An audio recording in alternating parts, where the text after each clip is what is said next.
Every night, 2,000 youth sleep on the streets of Toronto. City shelters are only equipped to house the first 489 of them.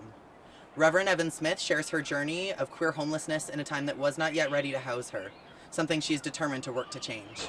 I feel like I'm on National Geographic. Like, this is where I live. Evan Smith, who is now an ordained minister for the United Church of Canada, is consistently working both with and for queer homeless youth, making sure their unique needs are met and that they are wholeheartedly seen and cared for.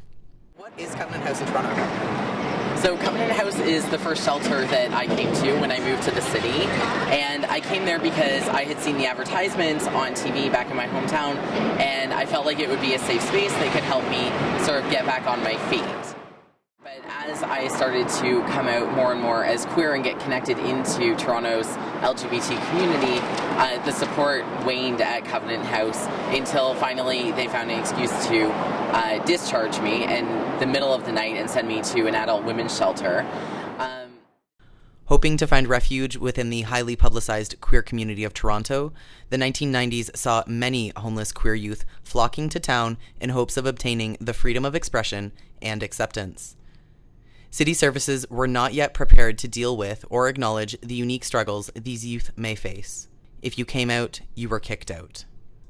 Chosen families consisting of other queer homeless youth became the norm.